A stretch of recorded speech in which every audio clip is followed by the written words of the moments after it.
আমার তো এমনও মনে আছে, এগুলো স্মৃতি থেকে বলছি আর কি, আমার এখনো মনে আছে যে আমি আমার স্ত্রীকে নিয়ে রাস্তায় রাস্তায় বাড়ি ভাড়া খুঁজতাম এক সময়। মানুষ আমাদেরকে বাড়ি ভাড়া দিত না। বিশ্বাস করছেন না? কেন দিত না? কারণ আমার গায়ে সুন্নতি লেবাস ছিল আর আমার স্ত্রীর গায়ে খাস পর্দা ছিল। বাড়ি ভাড়া দেওয়ার আগে খুব গড় করে প্রশ্ন করতো, কোথা থেকে আসছেন, কি দরকার, কোথায় চাকরি করেন, কি করবেন, মানে আতঙ্ক একটা, না জানি কোন গ্রহের মানুষ আমরা, ও বাড়িতে না জানি কি করব। এই যে একটা ভাইব ছড়িয়ে দেওয়া হয়েছে সমাজের মধ্যে, দাড়ি, টুপি, পাগড়ি, জুব্বা, বোরখা, এগুলোর দিকে মানুষ যে একটা সন্দেহের চোখে তাকাচ্ছে, এই যে একটা ফ্লো, একটা ভাইব সৃষ্টি করা হয়েছে, আপনাদের কি মনে হয় না এটি ইসলামের বিরুদ্ধে চক্রান্ত হচ্ছে? দাড়ি, টুপি, পাগড়ি, জুব্বা, বোরখাওয়ালা মানুষটাই সারা দুনিয়ার সব অপকর্ম করে বেড়ায়। আগে আমরা আল্লাহ পাকের জমিনে আল্লাহর খলিফা ছিলাম। আল্লাহ পাক দুনিয়াতে আমাদের খলিফা করে পাঠান নাই? সূরা বাকারার প্রথম দিকে আছে না, আদম আলাইহিস সালামকে আমি সৃষ্টি করেছি কি জন্য? আমার খলিফা হিসেবে। ওয়াইজ ক্বালা রাব্বুকা লিল মালায়েকা ইন্নী জাঈলুন ফিল আরদি, খলিফা শব্দ কোরআনে নাই। তাহলে আদম আলাইহিস সালাম এই দুনিয়াতে কার খলিফা? যে আল্লাহর খলিফা, সে আল্লাহ পাকের হুকুম আহকাম চালু করবে নাকি নিজের মন গড়া বিধান চালু করবে? যে আল্লাহর বিধান দিয়ে চলে সে আল্লাহর খলিফা না? আর যে আল্লাহর বিধান বাদ দিয়ে চলে সে কি আল্লাহর খলিফা না শয়তানের খলিফা? সারা বিশ্বে এখন মানুষ কি আল্লাহর বিধান দিয়ে চলে, নিজেদের বিধান দিয়ে চলে? এই সমস্যাগুলো কি মুসলমানরা তৈরি করে দিল? সারা দেশে এবং সারা বিশ্বে দেখেন যুব সমাজ মাদকের সয়লাভ, একাকার অবস্থা। কোরআন সুন্নাহ কি মানুষকে মাদক খেতে উৎসাহিত করে, নাকি মাদকের বিরুদ্ধে কোরআন সুন্নাহ জিরো টলারেন্স? কোনটা? সারা দুনিয়ার এই ঘর থেকে শুরু করে বিশ্বের যে সমস্যাগুলো একটা একটা করে বলতে গেলে তো 100টা বের হবে।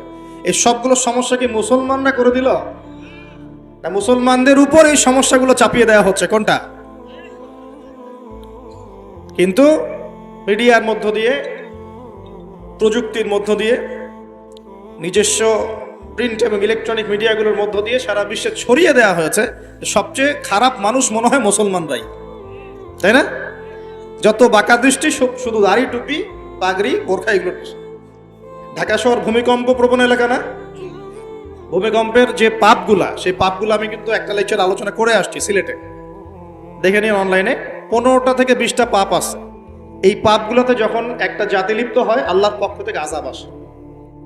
কয়েকটা কথা বলছি। পাপগুলোর মধ্যে একটা হচ্ছে যে যখন মানুষ বস্তুবাদী হয়, বেশি বস্তুবাদী মানে দুনিয়া নিয়ে খুব বেশি ব্যস্ত, পরকালের ফিকির কম, আল্লাহকে ভুলে গেছে।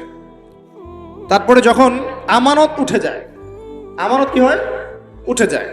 তারপর যখন গনিমতের মাল মনে করে আমানত মানুষ খেয়ে ফেলতেছে, আমানত রাখা হয়েছে, গনিমতের মাল মনে করে খেয়ে ফেলে। যখন মানুষ এই মাকে কষ্ট দেয়, মাকে কষ্ট দিয়ে মানে মায়ের সাথে খারাপ ব্যবহার করে, বউয়ের আঁচল ধরে বসে থাকে।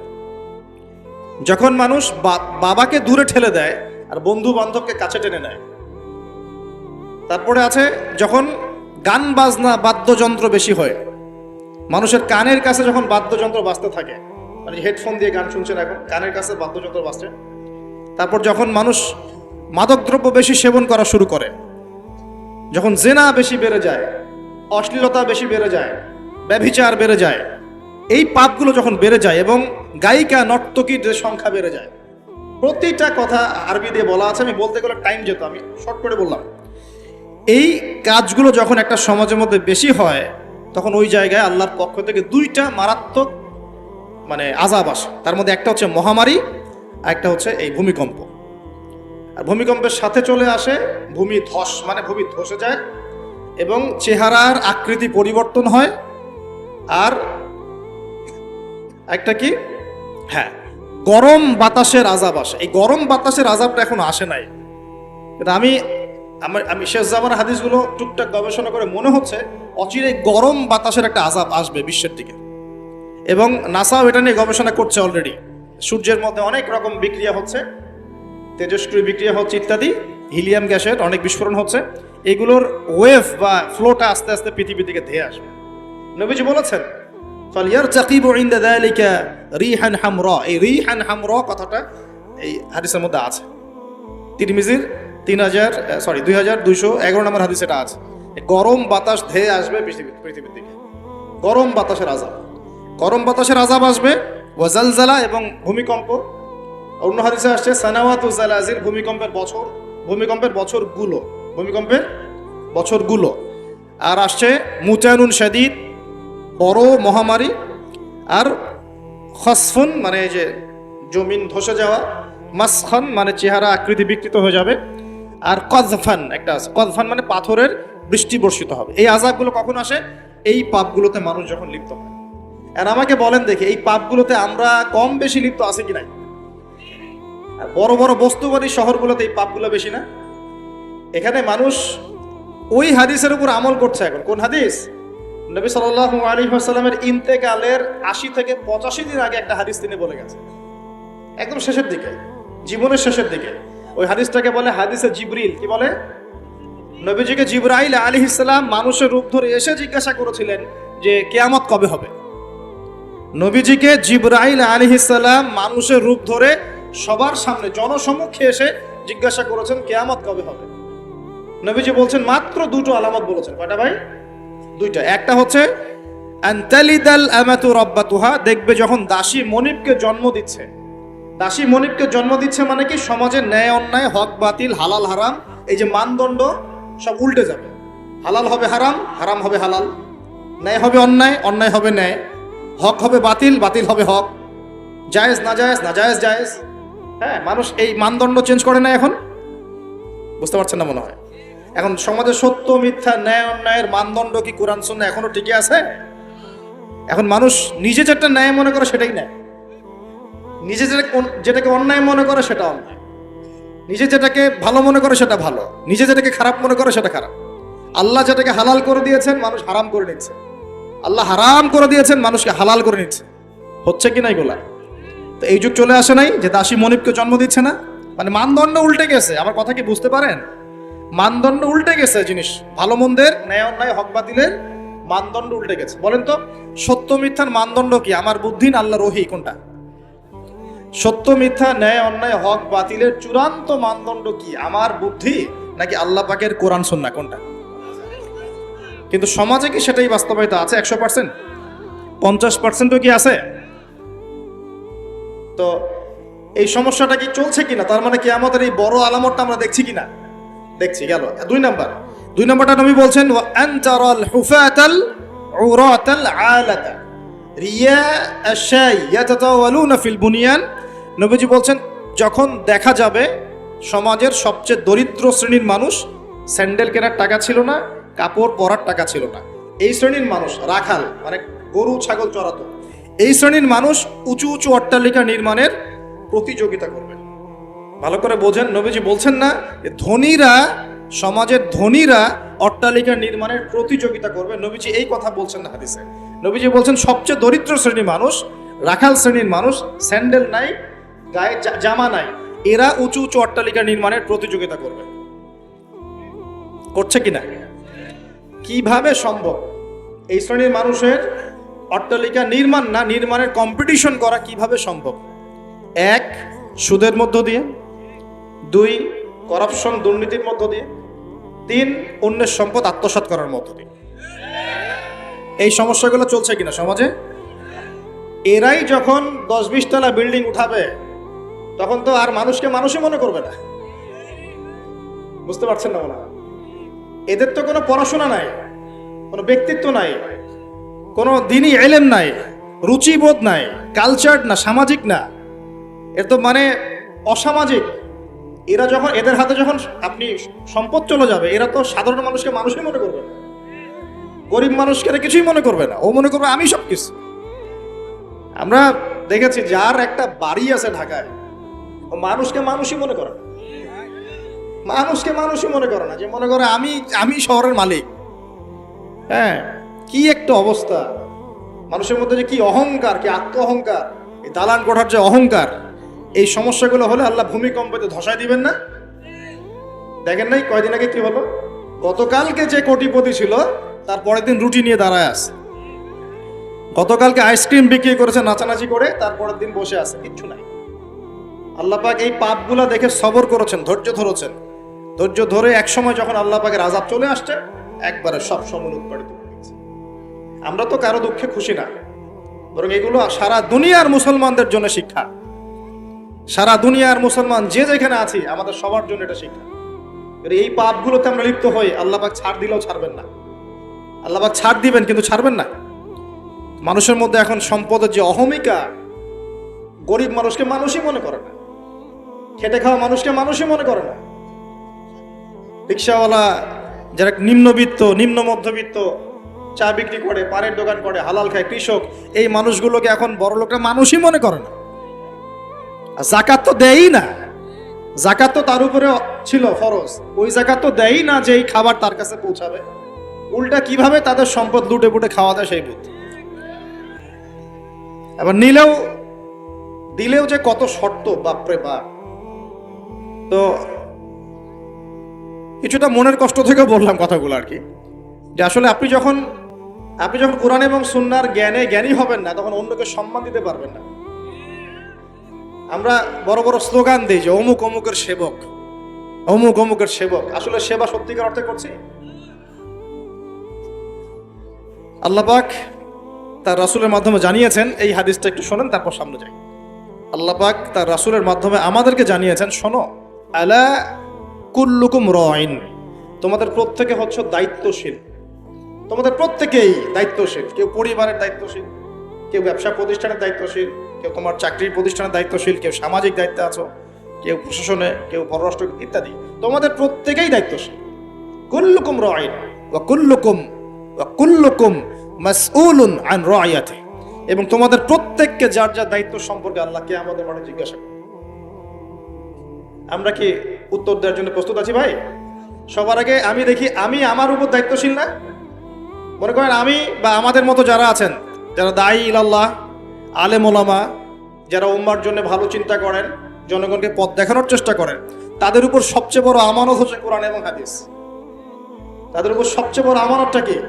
কোরআন এবং সুন্নাহ, এই জ্ঞানটাকে সত্যটাকে স্পষ্ট করে দেওয়া, এইটার আলোকে সত্য মিথ্যাকে স্পষ্ট করে দেয়া। কতজন মানুষ এই কাজটা করতেছে? কেউ হিকমার দোহাই পেরে সত্য মিথ্যা স্পষ্ট করে না, কেউ চাকরি চলে যাবে এই ভয়ে সত্য কথা বলে না, কেউ আমার এই হবে সেই হবে কত কিছু চিন্তা করে সত্যের সাথে মিথ্যা তালগোল পাকায় সময় পার করতেছে। ওয়াজ মাহফিল বাংলাদেশের দিন প্রচারের একটা অন্যতম প্ল্যাটফর্ম। সারা দেশে মনে হয় প্রতিদিন 100-200 মাহফিল হয় কি না? কিন্তু আপনি দেখবেন প্রচুর মাহফিল, অহেতুক গাল গল্প, কেচ্ছা কাহিনী, টাইম নষ্ট করে। হয়তো একজন আয়োজন করেছে, ওদের টার্গেট আমি টাকা কালেকশন করব, আর বক্তাও এখানে সুযোগ নেবে, কালেকশনে এত % আমার, ঠিক আছে? তারপরে জনগণও আসবে, কেউ আসছে ভিডিও করতে, কেউ সেলফি উঠাইতে, কেউ এইটা কেউ সেইটা, ওদিকে চানাচুর খাচ্ছে, ওদিকে মেলা লাগছে, এরকম দেখেন। এক একজন এক এক উদ্দেশ্য। আসলে উদ্দেশ্য কি আমার এখানে? উদ্দেশ্য হবে আমি আল্লাহর দ্বীনের সত্য কথাগুলো কোরআন সুন্নাহর মানদণ্ডে যাচাই বাছাই করে যুগোপযোগী ভাবে জনগণের বুঝ অনুযায়ী তাদেরকে বুঝিয়ে দিয়ে আসবে। জনগণ কি করবে? অডিয়েন্স, তারা এখানে আসবে একটা নিয়াতে, আমরা কোরআন সুন্নাহ শুনবো, কোরআন সুন্নাহর কথাগুলোকে মেলাবো, যাচাই করব, যদি কোরআন সুন্নাহর সাথে মিলে যায় আমি গ্রহণ করবো। যদি বক্তার কথা কোরআন সুন্নাহর সাথে না মেলে আমি নিব না। আমি কেন, যত বড়ই বুজুর্গ বক্তা আসুক না কেন, আলেম আসুক না কেন, কোরআন সুন্নাহর সাথে যদি তাদের কথাগুলো মিলে না যায়, সেই কথা কখনোই আপনি গ্রহণ করবেন না। করবেন? কখনো কখনো কেউ অজ্ঞতাবশত এমন কথা বলতে পারে যেটা কোরআন সুন্নাহয় নাই। এটা যদি অজ্ঞতাবশত হয়, তাহলে সে জ্ঞান অর্জন করলে আপনাকে শুধরে দিবে ইনশাআল্লাহ। আর যদি কেউ ইচ্ছা করে এগুলো করে, তাহলে আপনার উপর দায়িত্ব হচ্ছে কোরআন সুন্নাহর মানদণ্ডে যাচাই করে তার কথা গ্রহণ করা। এই কাজটাই বা কয়জন করে? শ্রোতাদের মধ্যে অনেকে আসছি বক্তাকে একবার দেখবো, চলে যাবো। কেউ আসছে সেলফি উঠা, কেউ মোবাইলে ছবি তুলবে, কেউ ভিডিও করবে। প্রতিটা কাজের উদ্দেশ্য কি?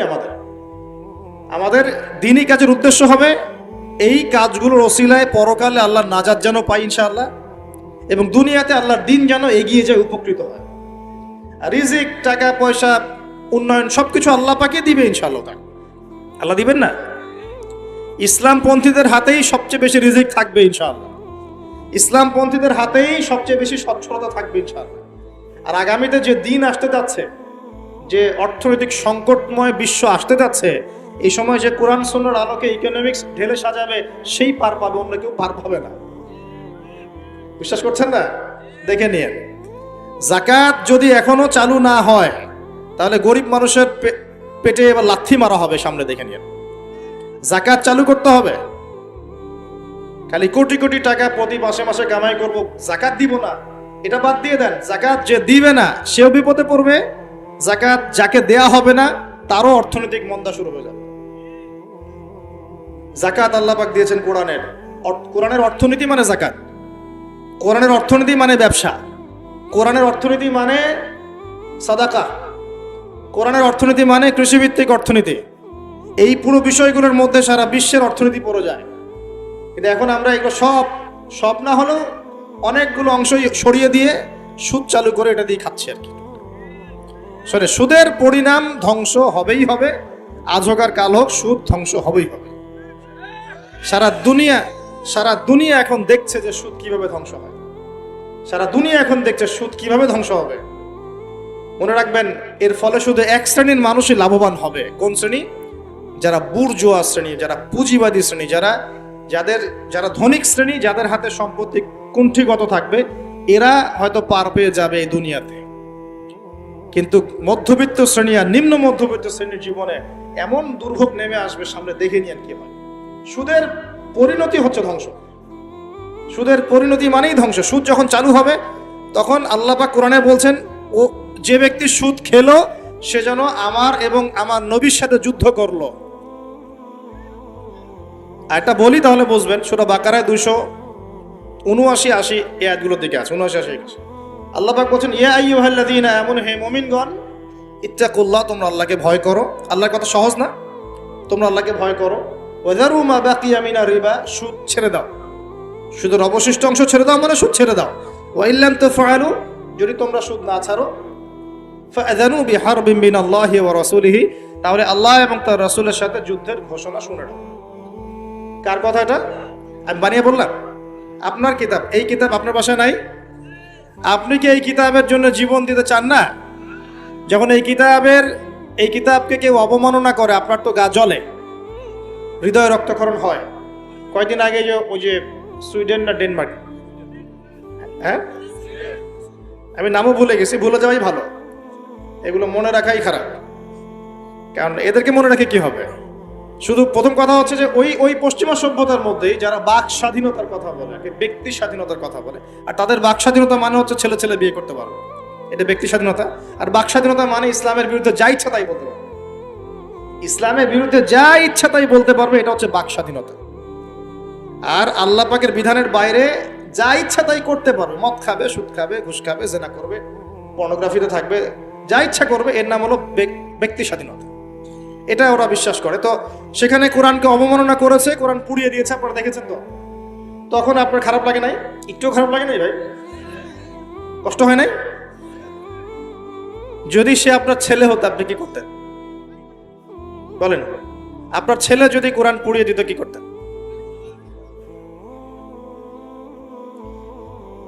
এখন আমাকে বলেন, ওই কোরআনেই আছে সুদ খাওয়া মানে আল্লাহ এবং তার রাসূলের সাথে যুদ্ধ করা। আমি আর আপনি যে মানছি না, এখন আমাদের কি হবে বলেন? সে তো অমুসলিম, কোরআনে কি আছে জানেই না বেচারা। কোরআনের প্রতি অনেক ক্ষোভ, কারণ কোরআন ওদের সমস্ত জাহিলিয়াত, অন্যায়ের বিরুদ্ধে কথা বলে। এই জন্য কোরআনকে পুরা দিতে চায় এবং নবীকেও গালিগালাজ করে, তাই না? ইসলামের বিরুদ্ধে দাঁড়া যায়, ইসলামের বিরুদ্ধে ওরা চেষ্টা চালায়, কারণ ওরা জানে না ইসলাম কি, ওরা বোঝে না কোরআন কি, ওরা বোঝে না মুহাম্মদ সাল্লাল্লাহু আলাইহি ওয়াসাল্লাম কে, তিনি কেমন আদর্শ, কেমন মানুষ, তিনি যে পুরো বিশ্বের জন্য রহমত, ওরা তো জানেই না, বোঝেই না। আমরা জানি না? এখন আমরা যে জানি, কিন্তু আমরা যে কোরআন পড়তে জানি না। আমরা তো জানি, কিন্তু আমরা তারপরেও যে কোরআন তেলাওয়াত করতে পারি না, জানার পরেও যে কোরআনের অর্থ কোনোদিন পড়ে দেখলাম না। আরে গত বছর তো অর্থ পড়তে বলেছিলাম যে অর্থগুলো একটু পড়ে দেখেন, বাপরে বাপ, যে ধোয়াটা ধুইলো আমাকে, আমি একদম পরিষ্কার হয়ে গেছে, এমন ধোয়া ধুয়ে গেছে। কোরআনের অর্থ পড়ার দরকার নাই?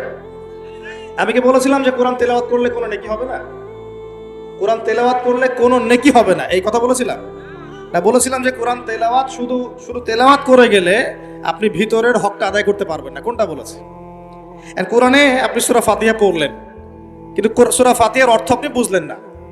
আপনি কি সূরা ফাতিহার মধ্যে আল্লাহ যা বলেছেন তা কি বুঝতে পারলেন? এই যে আয়াত একটা তেলাওয়াত করলাম, আপনি পড়তে পারলেন ইয়া আইয়ুহাল্লাযীনা আমানু তাকুল্লাহা ওয়া যারু মা বাকিয়া মিনার রিবা ইন কুনতুম মুমিনিন ওয়া ইল্লাম তাফআলু ফাআযানু বিহারবিন মিনাল্লাহি ওয়া রাসূলিহি। আপনি কি কিছু বুঝলেন? তেলাওয়াত তো করলেন, প্রত্যেক হরফে 10 নেকি হলো, আপনার আমলনামায় প্রত্যেক হরফে 10 নেকি হলো, ঠিক আছে, বুঝলাম, মানলাম, কিন্তু এই আয়াত যে আপনি বুঝতে পারলেন না। এটা এখন আমি যদি বলে দেই আয়াতের অর্থটা এমন, হে মুমিনগণ আল্লাহকে ভয় করো, সুদ ছেড়ে দাও, যদি না ছাড়ো আল্লাহ এবং তার রাসূলের সাথে যুদ্ধের ঘোষণা শুনে রাখো, এবার কি কিছু বুঝতে পারলেন? বুঝতে পারেন নাই? তাহলে অর্থের দরকার নাই ভাই। আর কত সহজ করে বলবো বলেন তো ভাই, আর কত সহজ করে বোঝাবো? আমি যে এখন মুসলিম পরিবারে জন্ম নিয়েও যে আমি কোরআন তেলাওয়াত করতে পারছি না, অর্থটা পড়ে দেখছি না, নবীর হাদিসগুলো পড়ছি না, কোরআন রেগুলার একটু তেলাওয়াত করি না, কোরআনের একটু দাওয়াত মানুষকে দেই না, কোরআনের কাজে সাহায্য করছি না, এগুলো কি আমার অপরাধ হচ্ছে না? কে বড় অপরাধী তাহলে, তারা না আমরা? বলেন এবার। দ্বিতীয় ওয়াদাটা করতে পারি? প্রথম ওয়াদা করেছেন দরুদ পড়বেন সকালে সন্ধ্যায় 10 বার করে, মনে আছে তো নাকি ভুলে গেছেন? আমাদের মেমোরি তো এখন মাছের মতো, অ্যাকুরিয়ামের মাছ আছে না, ওই মাছের মেমোরি ওখানে ঘোরে কেন সারাদিন জানেন? কারণ ওর memory short time memory loss, মানে ওর মেমোরি এত নিচু স্কেলের, ও মনে করে যে এটা হচ্ছে অনেক বড় সমুদ্র, ও কোথায় গেল ভুলে গেল, এই যেখান থেকে এই পর্যন্ত গিয়েছে ও ভুলে গেছে কোত্থেকে কোথায় আসছে, মেমোরি লস। আমাদের কেন জানি আমাদের জাতিটা এরকম হয়ে গেছে, আল্লাহ মাফ করুক। একটা ইস্যু আসে ওইটা নিয়ে একদম মাতামাতি লাফালাফি, চলে গেলে ওটা ভুলে যাবে, নতুন ইস্যু, এমনটা হয় না? আচ্ছা, তো আপনারা ওই রকম হয়েন না অন্তত পক্ষে, আল্লাহ পাক তৌফিক দান করুন। যাই হোক, এই শবে মেরাজে রাসূল সাল্লাল্লাহু আলাইহি ওয়াসাল্লামকে আল্লাহ পাক তার আরশের কাছাকাছি নিয়ে আল্লাহ পাক যে কথাবার্তা বলেছেন, আল্লাহ পাকের সাথে তিনি যে কথা বলেছেন, আল্লাহর নূর দেখেছেন, আল্লাহর দিদার লাভ করেছেন, এই সময় আল্লাহ রাব্বুল আলামিন তাকে 3টা হাদিয়া তৌফা দিয়েছেন। কয়টা ভাই? গৌরের সাথে শোনেন, মনোযোগ দিয়ে শোনেন, 3টা হাদিয়া দিয়েছেন। এক, আল্লাহ পাক আমাদের নবীকে দিয়েছেন 50 ওয়াক্ত নামাজ। কত ওয়াক্ত? এই 50 ওয়াক্ত নিয়ে তিনি আসছিলেন। আস্তে আস্তে পঞ্চম আসমানে দেখা হয়েছে নবী মুসা আলাইহিস সালামের সাথে। কোন নবী? মুসা আলাইহিস সালাম নাম তো জানেন। কোরআনে সবচেয়ে বেশি কোন নবীর নাম এসেছে এটা জানেন তো? হয়তো অনেকে জানতেন না। কোরআনে কিন্তু সবচেয়ে বেশি আমাদের নবীর নাম আসে না। কোরআনে সবচেয়ে বেশি এসেছে নবী মুসা আলাইহিস সালামের নাম, প্রায় 137 জায়গায়। কত জায়গায়? আরো কম বেশি হতে পারে, এটা আমাদের ছোট্ট গবেষণা, আল্লাহু আ'লাম বিসওয়াব। তো কারণ কোরআন খুললেই দেখবেন মুসা আর ফেরাউন আছে না? মুসা আলাইহিস সালাম পঞ্চম আসমানে আমাদের নবীকে বলছেন 50 ওয়াক্ত নামাজ আপনার উম্মত পড়তে পারবে না, আপনি কমিয়ে নিয়ে আসেন। আমার উম্মতকে 2 ওয়াক্ত নামাজ দেয়া হয়েছিল, পড়তে পারে নাই। আচ্ছা, আর যারা বলে আমরা নাসারা বা খ্রিস্টান, এরাও সত্যিকারের খ্রিস্টান নয়। সত্যিকারের খ্রিস্টানরা কখনো 3 খোদায় বিশ্বাস করতো না। তারা বিশ্বাস করতো আল্লাহ ছাড়া কোনো ইলাহ নাই এবং আল্লাহ পাকের কোনো সন্তান নেই, তারা বিশ্বাস করতো। তারা বিশ্বাস করতো ঈসা আলাইহিস সালাম আল্লাহর সন্তান নয়। সত্যিকারের খ্রিস্টান ছিল বাদশা নাজাশী। কি নাম? নাম শোনেন নাই মনে? বাদশা নাজাশী ছিল নবী সাল্লাল্লাহু আলাইহি ওয়াসাল্লামের সময় এমন একজন খ্রিস্টান শাসক যার রাজ্যে কেউ জুলুমের শিকার হতো না। মুসলমানরা একসময় সেই রাজ্যে আশ্রয় নিয়েছিল এই মুশরিকদের অত্যাচার থেকে বাঁচার জন্য। এই বাদশা নাজাশী মুসলমানদেরকে আশ্রয় দিয়েছিল, তাদের ভরণ পোষণ দেখাশোনা সবকিছু করেছিল। এই বাদশা নাজাশী যখন মারা যায়, আমাদের নবী নিজে তার গায়েবানা জানাজার নামাজ পড়েছে। তারা ছিল প্রকৃত খ্রিস্টান, যার সামনে জাফর রাদিয়াল্লাহু আনহু সূরা মারিয়াম তেলাওয়াত করেছিলেন। সূরা মারিয়ামের তেলাওয়াত শুনেই তিনি চোখ দিয়ে দরদর করে কান্না শুরু করেছেন। তো মনে রাখবেন, এখনকার ইউরোপিয়ান জিউসরা কিন্তু প্রকৃত বনু ইসরাইল নয়, এটা মাথায় রাখবেন। তারপরে সামনে যান। তো মুসা আলাইহিস সালাম কমাতে চাপ দিচ্ছেন। নবী সাল্লাল্লাহু আলাইহি ওয়াসাল্লাম একবার যাচ্ছেন 50 থেকে 45, 45 থেকে 40, 40 থেকে 35, এই করতে করতে করতে করতে 5 ওয়াক্ত নামাজ হলো। কত ওয়াক্ত? 5 ওয়াক্ত। এবার মুসা আলাইহিস সালাম বলছেন আরো কমায় নিয়ে আসেন, আমার উম্মত 2 ওয়াক্ত নামাজ পড়তে পারে নাই, আপনি আরো কমিয়ে নিয়ে আসেন। তখন নবী সাল্লাল্লাহু আলাইহি ওয়াসাল্লাম বলছেন আমি আমার রবের কাছে এই আরজি পেশ করতে লজ্জা বোধ করছি। কি বোধ করছি? লজ্জা বোধ করছি। তারপর আল্লাহ রাব্বুল আলামিন বললেন যে তোমার উম্মতের উপর আমি 5 ওয়াক্ত নামাজই ফরজ করলাম, এই হাদিয়া দিলাম, কিন্তু তারা যদি 5 ওয়াক্ত নামাজ পড়ে 50 ওয়াক্তের নেকি দেওয়া হবে।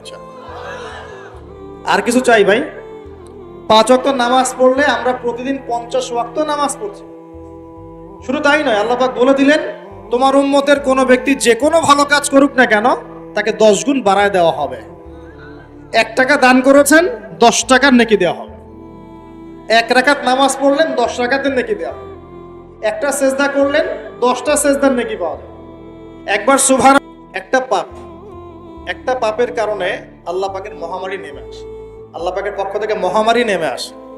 সেই পাপটার নাম হলো ফাহেশাত, অশ্লীলতা, নোংরামি, ব্যভিচার, পরকে, যে নোংরামি না এগুলা, এই পাপগুলোর কারণে আল্লাহর পক্ষ থেকে এমন এমন রোগ ব্যাধির জন্ম হয় যে রোগগুলো আগে বিশ্বের মধ্যে ছিল না। এই কথাটা হাদিসের মধ্যে আছে।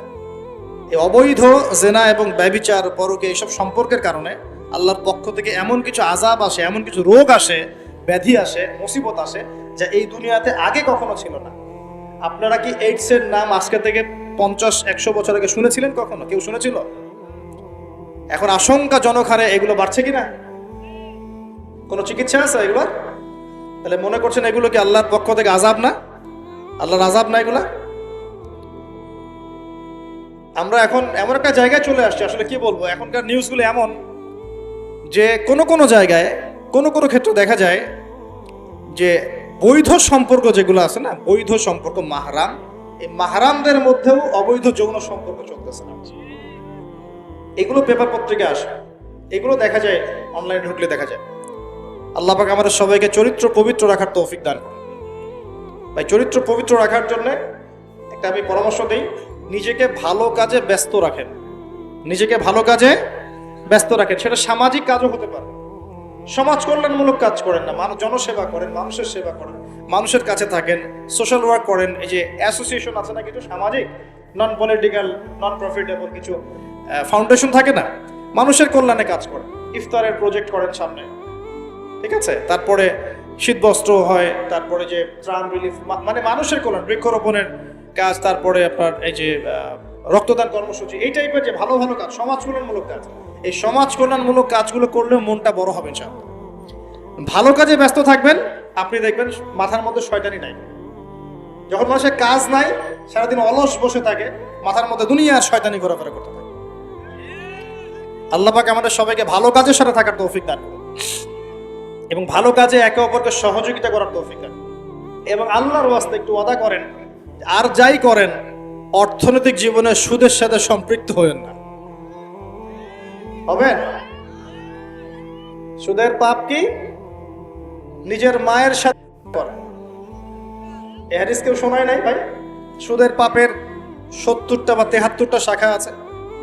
আর সবচেয়ে উঁচুটা আমি বলেছি কোরআন থেকে, আল্লাহ এবং তার রাসূলের সাথে যুদ্ধ করা। সবচেয়ে নিচের পাপটা কি জানেন? সবচেয়ে নিচের পাপ হচ্ছে নিজের মাকে বিয়ে করা। নাউযুবিল্লাহ। নিজের মাকে কেউ বিয়ে করে?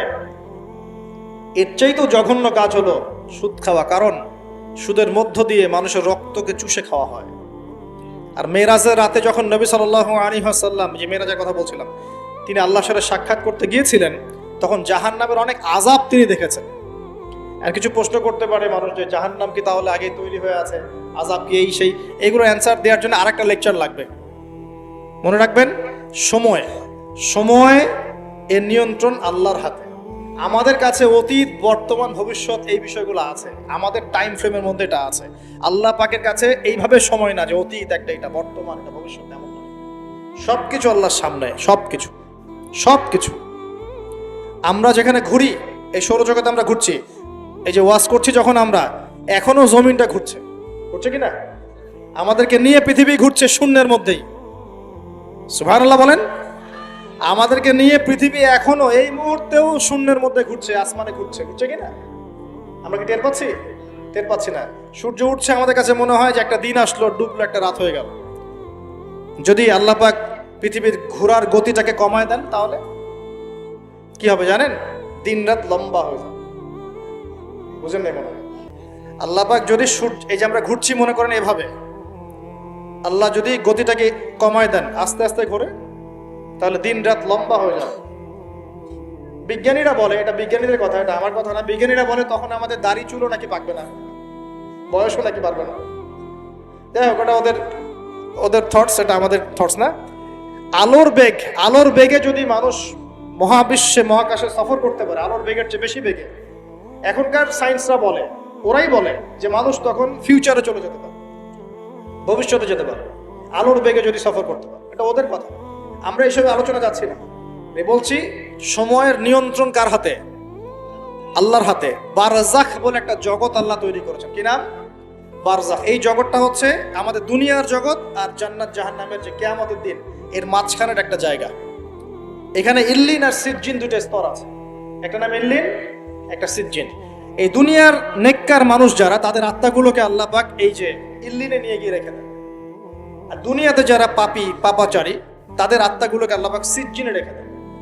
এই যে কবরের যে আযাব, যে আমরা একটা কথা বলি, এটা আযাব বলে রুহের আযাব। কিসের আযাব? রুহ। দেহ তো আপনার নাই ওখানে, দেহ আছে? দেহ তো পচে গেছে, গলে গেছে, তাহলে আযাবটা কিসের? রুহের। বুঝাচ্ছি, আমি এই পড়াশোনাটা করেছি ইমাম গাজ্জালী রাহিমাহুল্লাহর বই থেকে। এত গভীর লেখা, ধরতে গেলেও মনে হয় যে একটা লাইন 10 বার পড়তে হচ্ছে। একটা এক্সাম্পল দিয়ে তিনি বোঝাচ্ছেন এভাবে। তিনি বলছেন এটা একটা উদাহরণ মাত্র, এটাই প্রকৃত ব্যাখ্যা না, একটা উদাহরণ মাত্র। বোঝানোর চেষ্টা করছেন তিনি এভাবে যে আমরা যখন ঘুমাই, অনেকে ভালো স্বপ্ন দেখেন না? ভালো স্বপ্ন দেখে আপনার কাছে ভালো লাগছে, খুব মজা লাগছে না? স্বপ্নের মধ্যে আপনি কি ভালো ফিল করছেন? মাশাআল্লাহ, ভালো লাগছে, ঘুরছেন ফিরছেন খাচ্ছেন। যখন কোনো খুব ভালো আপনি একটা স্বপ্ন দেখেন, আপনার কিন্তু ভালো লাগে। আপনি স্বপ্নে, ঘুমন্ত অবস্থাতেই আপনি স্বপ্নে বাস্তবের ফিলিংস পাচ্ছেন, এমন হয় না? আল্লাহ পাক যদি আপনাকে স্বপ্নের মধ্যে রেখে দেন, ধরেন 1 বছর, 1.5 বছর, 2 বছর, তার 1-2 বছর আপনি স্বপ্নের মধ্যেই বাস্তবের ভালো লাগার ফিলিংসটা পেতে থাকবেন, কিন্তু আপনি ঘুমিয়ে আছেন। বাইরে থেকে আমি আপনাকে দেখছি যে আপনি ঘুমিয়ে আছেন, আপনি ঘুমন্ত অবস্থাতেও ভালো স্বপ্ন দেখেই ভালো ফিল করছেন। তিনি বোঝাচ্ছেন, উদাহরণ দিয়ে বোঝাচ্ছেন, এটা কিন্তু ব্যাখ্যা নয়, জাস্ট একটা বোঝাচ্ছেন উদাহরণ দিয়ে। আল্লাহ পাক যখন শহীদদের রূহগুলোকে জান্নাতে রেখে দেন, জান্নাতে তারা এইভাবে রূহগুলো ঘুরতে থাকে, ফল ফলাদি খেতে থাকে, পাখির মধ্যে রূহ দিয়ে দেন, সবুজ পাখি, এই পাখি উঠতে থাকে, তারা ভালো ফিল করতে থাকে। ওই হায়াতটাকে আল্লাহ পাক তাদের কাছে বাস্তব বানিয়ে দিয়েছেন। কথা বুঝতে পারছেন? ওই হায়াতটাকে আল্লাহ পাক তাদের কাছে বাস্তব বানিয়ে দিয়েছেন। তাদের কাছে মনে হচ্ছে এটাই বাস্তব, এটাই জগৎ। আল্লাহ চাইলে করতে পারেন না? একটা ঘুমন্ত মানুষকে যদি আল্লাহ করতে পারেন, তাহলে শহীদদের ব্যাপারে করতে পারেন না? পারেন। আবার ধরেন একজন মানুষ পাপাচারী, আপনি কখনো কখনো স্বপ্ন দেখেছেন, ভয়ের স্বপ্ন, আটকে উঠছেন, শ্বাস বন্ধ হয়ে যাচ্ছে, এমন হয়নি অনেকদিন? আর হবে তো বেশি, কারণ কানে তো হেডফোন দিয়ে গান শোনেন, আর হেডফোন কানে দিয়ে ঘুমান, FM শুনতে শুনতে ঘুমান, এই কি করতে করতে ঘুমান। ঘুমানোর আগে তো দোয়া কালাম নাই, দোয়া কালাম মাসনুন দোয়া কালাম তো নাই, সূরা মুলক নাই, সূরা বাকারা শেষের আয়াত নাই, ইত্যাদি নাই, পবিত্রতা নাই, বিছান ঝাড়েন না, লাইটস অফ করেন না। আপনার সুন্নত মাফিক তো ঘুমাচ্ছি না। ঘুমানোর কতগুলো সুন্নত জানেন? ঘুমানোরই কত সুন্নত আছে। ইস্তেঞ্জা করতে হয়, ওযু করে আসতে হয়, পারলে মেসওয়াক করে নেয়, বিছান ঝাড়তে হয়, বিসমিল্লাহ বলে লাইট অফ করতে হয়, দরজায় খিল দিতে হয়, পাত্র যদি থাকে খাবার পাত্র, পানির পাত্র ঢেকে দিতে হয়, তারপরে পড়তে হয় বিছানায় গিয়ে আয়াতুল কুরসি, সূরা বাকারা শেষের 2-3টা আয়াত, সূরা ফালাক নাস ইখলাস, হাত একত্রিত করে ফু দিয়ে সারা গা মাসাহ করতে হয়। ডান কাত হয়ে আল্লাহুম্মা বিইসমিকা আমুতু আহইয়া বলে এই যে 33 বার সুবহানাল্লাহ, 33 বার আলহামদুলিল্লাহ, 34 বার আল্লাহু আকবার পড়তে পড়তে ঘুমাতে হয়। কয়জন জানে ঘুমানোর সুন্নত? ঘুমানোর আগে এখন কানে হেডফোন, ব্লুটুথ, হাবি জাবি এইসব দিয়ে যুবকরা ঘুমাচ্ছে। প্রতিটা কাজ নবীর সুন্নত মতো করার চেষ্টা করবো, আল্লাহ পাক তৌফিক দান করুন। এই যে 9 নম্বর ওয়াদা করেন, জীবনের প্রতিটা কাজ নবীর সুন্নাহ মতো করবেন। রাজি আছেন ইনশাআল্লাহ? একদম চেহারা থেকে শুরু হবে, চুল দাড়ি পোশাক আশাক থেকে শুরু হবে।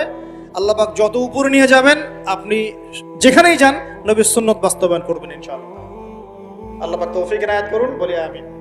মনে করেন খারাপ স্বপ্ন দেখছেন, খারাপ স্বপ্নে এখন আপনি কষ্ট পাচ্ছেন, দেখছেন যে পানিতে ডুবে যাচ্ছেন, দেখছেন যে আপনি আগুনে পড়ে যাচ্ছেন, নাউজুবিল্লাহ, দেখছেন যে আপনি হয়তো কেউ আপনার শ্বাস গলা চিপে ধরেছে ইত্যাদি, মানে আপনি কষ্ট পাচ্ছেন। বাহির থেকে কিন্তু আমি আপনার কষ্ট বুঝতে পারবো না, পারবো? আপনি ঘুমিয়ে আছেন, ঘুমিয়ে আপনি কষ্ট পাচ্ছেন। এখন এই ঘুমন্ত কষ্টের স্বপ্নটাকে আল্লাহ পাক যদি 5 বছর লম্বা করে দেন, পারবেন কিনা? আল্লাহ পাক পারেন কিনা? 5 বছর ঘুমিয়ে আছেন, আপনি উঠতে পারতেছেন। এখন এটা হয় না, আল্লাহ চাইলে পারেন, সম্ভব কিনা? আল্লাহ পাক 309 বছর ঘুম পাড়া রাখেন নাই মানুষকে, আছে না দলিল? কোরআনে আছে না? কোন সূরায়? এই তো মাশাআল্লাহ, মাশাআল্লাহ, সূরা কাহফে আছে না? 309 বছর আল্লাহ পাক 9 জন 10 জন ছেলেকে ঘুম পাড়া রাখছেন না? রাখছেন। তো এখন মনে করেন যে আল্লাহ পাক আপনাকে ওই কষ্টের আযাবটাকে লম্বা করে দিলেন, কষ্টের ওই স্বপ্নটাকে লম্বা করে, তাহলে আপনি কিন্তু ঘুমের মধ্যে কষ্ট ফিল করবেন। এখন কবরে যদি আল্লাহ পাক বারজাখের জীবনে সিজ্জিনে কিছু আত্মাকে রেখে আত্মাগুলোকে আযাব দেন এবং ওইটাকেই যদি তাদের কাছে বাস্তব ফিল দিয়ে দেন, তাহলে কি তার আযাব পাবে না? অনেক ব্যাখ্যা আছে যেগুলো নিয়ে আলাদা লেকচার দেওয়া লাগে। এতটুকু বোঝেন যে আল্লাহ পাক ইন্নাল্লাহা আলা কুল্লি শাইইন কাদির, আল্লাহ পাক প্রতিটা বিষয় সম্পর্কে ক্ষমতাবান। আল্লাহ পাকের হাতেই সব ক্ষমতা, আল্লাহ সব করতে পারেন। যে আল্লাহ পাক আমাকে শ্বাস নেয়ার ক্ষমতা দিচ্ছেন, নিঃশ্বাস নিচ্ছি, একটা নিঃশ্বাসের দাম কি অন্য কেউ দিতে পারবে? যে আল্লাহ পাক এনভায়রনমেন্ট, বায়ুমণ্ডলের মধ্যে নাইট্রোজেন গ্যাস দিয়ে দিয়েছেন, এই গ্যাস কি কে দিয়ে, অন্য কেউ দিয়েছে? যে আল্লাহ পাক শ্বাস নেয়ার জায়গা দিয়েছেন, আমাদের হার্ট পাম্প করছে, জন্মের সময় থেকে পাম্প করছে, এখন পর্যন্ত থামে নাই, একদিন 1 মিনিটের জন্য থেমে গেলেই শেষ। এটা কে চালু করে রেখেছে? যে আল্লাহ এত কিছু করতে পারেন, সেই আল্লাহর পক্ষে নবী সাল্লাল্লাহু আলাইহি ওয়াসাল্লামকে তার কাছে নিয়ে যাওয়া, এই আযাবগুলো দেখানো এমন কঠিন কিছু? এগুলো নিয়েও এখন মানুষ প্রশ্ন তোলে। তো এখানে নবীজি অনেকগুলো শাস্তি দেখেছেন, তার মধ্যে একই পাপের কারণে তিনটা শাস্তি দেখেছেন। কয়টা ভাই? এই সেই বিখ্যাত পাপের নামটাই হচ্ছে সুদ। কি নাম সেই পাপের? একবার দেখেছেন কিছু লোককে রক্তের নদীতে ফেলে দিয়ে মাথা ফাটিয়ে দেওয়া হচ্ছে। জিজ্ঞাসা করলেন এরা কারা? জিবরাইল আলাইহিস সালাম বলছেন এরা আপনার উম্মতের সেই সব ব্যক্তি যারা সুদখোর ছিল। রক্তের নদী কেন? কারণ রক্ত চুষে খাইতো তারা মানুষ। মাথা কেন ফাটাই দেওয়া হচ্ছে? কারণ এই মাথা দিয়ে বলেছিল ইন্নামাল বাইউ মিসলুর রিবা, ব্যবসা সুদ একই জিনিস। এই শয়তানি মাথা থেকে বেরোছে, এই কারণে মাথা ফাটিয়ে দেওয়া হচ্ছে। আর একটা শাস্তি দেখেছেন, তারা পাথর খাচ্ছে, পাথর, বড় বড় পাথর খাচ্ছে, পিছনের রাস্তা দিয়ে পাথর বের হয়ে যাচ্ছে। জিজ্ঞাসা করলেন কাদের কি কারণে শাস্তি দেওয়া হচ্ছে? জিবরাইল আলাইহিস সালাম বললেন এটাও সুদের কারণে। 3 নাম্বারটা দেখেছেন তিনি, যে কিছু মানুষ শুয়ে আছে আর এই পেটটা, এই বাড়ি, আমাদের বাড়ি যেমন উঁচু, বাড়ির মতো উঁচু হয়ে আছে পেটটা, আর পেটের ভিতরে অজগরের মতো বড় বড় সাপ কিলবিল কিলবিল করছে। এই 3টা শাস্তি তিনি দেখেছেন। দেখে জিবরাইল আলাইহিস সালামকে বলছেন এই 3টা শাস্তি কি কারণে? 3টার ক্ষেত্রেই জিবরাইল আলাইহিস সালাম বলেছেন সুদের কারণে, সুদের কারণে, সুদের কারণে। আল্লাহ পাক আমাদেরকে হেফাজত করুন। 10 নাম্বার নিয়াত, আমরা সবাই হালাল খাওয়ার চেষ্টা করবো ইনশাআল্লাহ। আমরা হারামের দিকে যাব না ইনশাআল্লাহ। হালাল রিজিক আল্লাহ যতটুকু দিবেন এতটুকু তো সন্তুষ্ট থাকবো ইনশাআল্লাহ। এবং যদি আমি সামর্থ্যবান হই, ধনী হতে আল্লাহ পাক নিষেধ করেন নাই, ধনী হতে আল্লাহ নিষেধ করেন নাই, ব্যবসা করতে নিষেধ করেন নাই, ধন সম্পদ আল্লাহ পাক অর্জন করতেও নিষেধ করেন নাই, কিন্তু দুনিয়ার পূজা করতে আল্লাহ নিষেধ করেছে, দুনিয়ার মোহে ডুবে যেতে আল্লাহ নিষেধ করেছে। সম্পদ ওসমান রাদিয়াল্লাহু আনহুরও ছিল, কিন্তু সেই সম্পদ তিনি তার প্রয়োজনে যতটুকু লাগতো এতটুকু ব্যয় করতেন, বাকিটা আল্লাহর রাস্তায় ব্যয় করতেন। ওসমান রাদিয়াল্লাহু আনহুর মতো ধনী হতে কোনো সমস্যা আছে? আপত্তি আছে?